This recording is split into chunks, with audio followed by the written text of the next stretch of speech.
Good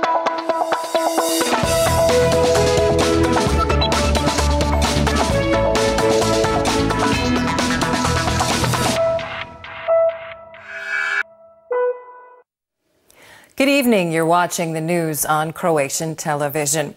Croatia marked this weekend the 26th anniversary of the battle for Vukovar, its fall into the hands of the aggressor, and the exodus of refugees that followed.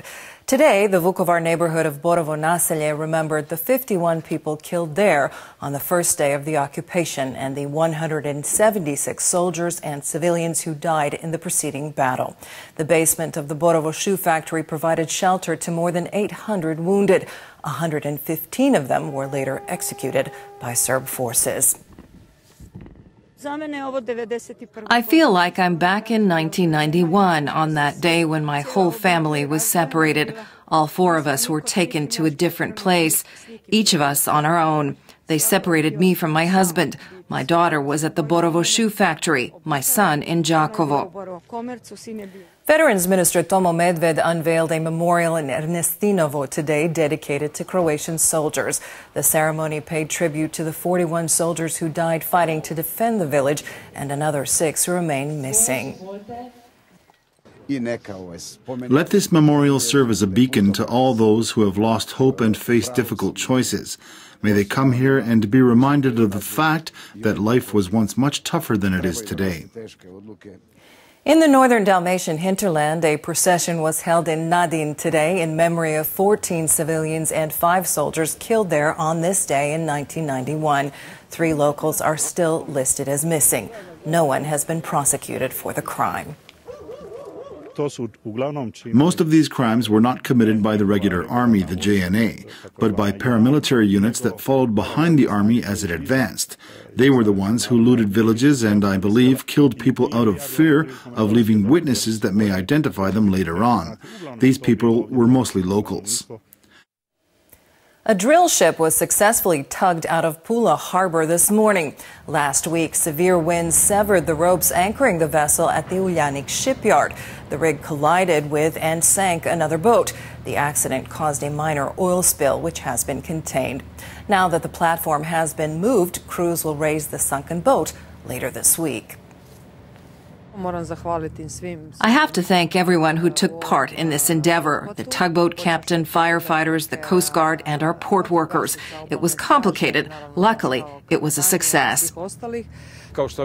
There are just a few patches here and there. We put 3 containment barriers around the patches as a preventive measure. Dozens of residents from a Metković neighborhood protested today the recent opening of an international border crossing in their street. Metković is right on the border with Bosnia and Herzegovina. The new crossing is a nuisance to locals who cannot get to their homes because their street is jammed with vehicles. They are demanding local authorities solve the problem. Right now, there is no traffic collapse at the border, but it is coming. Traffic is going to be extremely heavy ahead of the Christmas holidays and after the New Year, not to mention how bad it will be in May, June, July, throughout the summer. We want the government to buy out the owners of the homes near the border so the road can be widened to accommodate more vehicles, and 8 buildings that are now on the other side of the border. The Croatian Peasants' Party is headed for party elections early next year. Its members are hitting the campaign trail to rally support among the ranks. In Dubrovnik today, the party unveiled an outline of its new party platform called the New Republic. Some of the key issues it identifies are the need for reducing the tax burden and preventing young people from leaving to seek better opportunities abroad. I am a Croatian veteran myself. I and many young people have had enough of talk about the war and these issues that are being pushed into the public space as essential matters. Right now, our lives revolve around marking International Recognition Day, Bleiburg, Jasenovac, Operation Storm, All Saints Day, and Vukovar, and then we repeat the cycle.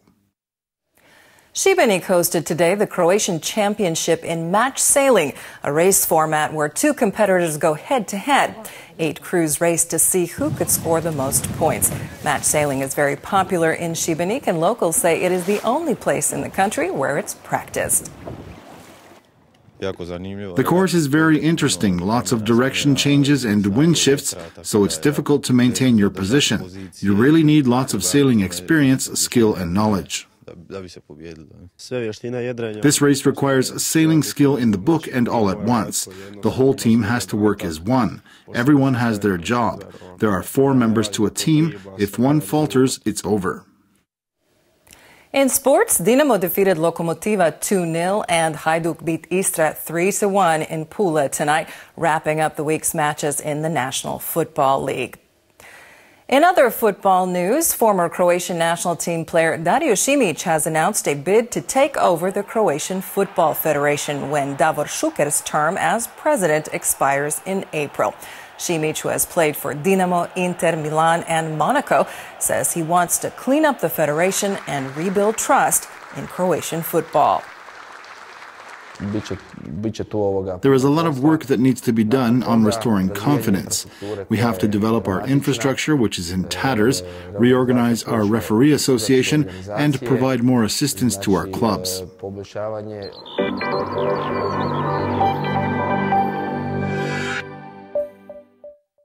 It will be predominantly sunny in most of Croatia on Monday. There is a chance of some occasional clouds in the interior, while heavier clouds are expected in the east in the morning and in the west late in the day.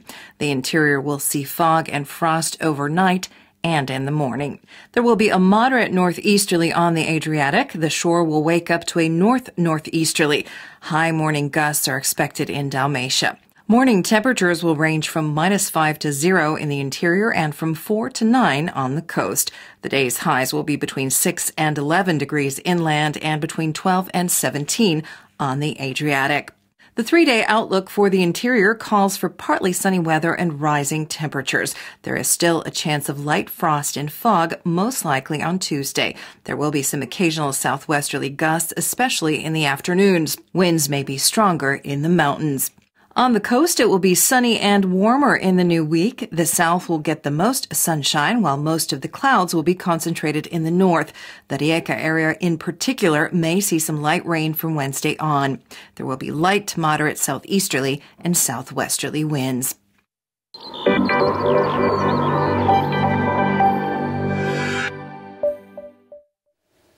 And that brings us to the end of our program. Thanks for joining us. We'll see you again tomorrow.